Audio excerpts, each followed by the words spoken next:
ఈ రోజు నిర్వహించినటువంటి పోటీలో మొదటి బహుమతిని కైవసం చేసుకున్న వారు Kavya Nandi trading bull centre, Nellore Ramakotaiah గారు, కేసాన్పల్లి, దాచేపల్లి మండలం, పల్నాడు జిల్లా వారి జత 4000 అడుగుల దూరాన్ని లాగి మొదటి బహుమతిని కైవసం చేసుకున్నాయి.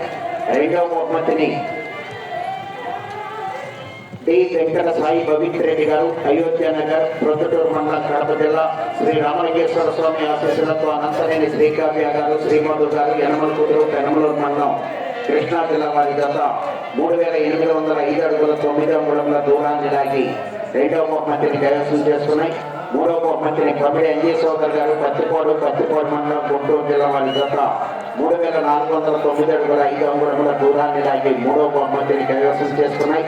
నాలుగో బహుమతిని ఎంకేఎం బోర్డ్స్ మేస్త్రి కాదర్ మస్తాన్ గారు, ఎత్తనపూడి, బాపట్ల జిల్లా, Shri Kanakadurga dairy farms, ARY bowls, Ala Rajesh Yadav గారు, లక్ష్మీ యాదవ్ గారు, పెదకాకాని మండలం, గుంటూరు జిల్లా వారి జత 3385 అడుగుల 2 అంగుళముల దూరాన్ని లాగి నాలుగో బహుమతిని కైవసం చేసుకున్నాయి.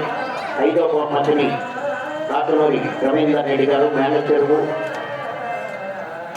పాలెం వెంకటేశ్వర గారు, బ్రహ్మట్లపాలెం, చంద్రకపాడు మండలం, ఎన్టీఆర్ జిల్లా వారి జత 3317 అడుగుల దూరాన్ని లాగి ఐదో బహుమతిని కైవసం చేసుకున్నాయి. ఆరో బహుమతిని కొద్దిపట్టి రవికుమార్ గారు, సిరిపోడి నాగేశ్వరరావు గారు, జేపంగులూరు వారి జత 3262 అడుగుల 4 అంగుళముల దూరాన్ని లాగి ఆరో బహుమతిని కైవసం చేసుకున్నాయి. ఏడవ బహుమతిని వై మనోజ్ చౌదరి గారు, రావిపాడు, నర్సరావుపేట మండలం, పల్నాడు జిల్లా వారి జత 3253 అడుగుల 10 అంగుళముల దూరాన్ని లాగి ఏడవ బహుమతిని కైవసం చేసుకున్నాయి.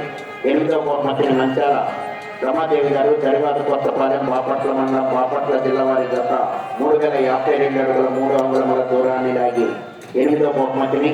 తొమ్మిదవ బహుమతిని కుప్పల గోవర్ధన్ రెడ్డి గారు, ప్రవలేష్ రెడ్డి గారు, మేలచెరువు, ఎంఎస్ బోల్స్, ఏ చంద్రకళ గారు, ఖమ్మం మండలం, ప్రకాశ్, ఖమ్మం జిల్లా, తెలంగాణ రాష్ట్రం వారి జత 2768 అడుగుల దూరాన్ని లాగి 9వ బహుమతిని కైవసం చేసుకున్నాయి.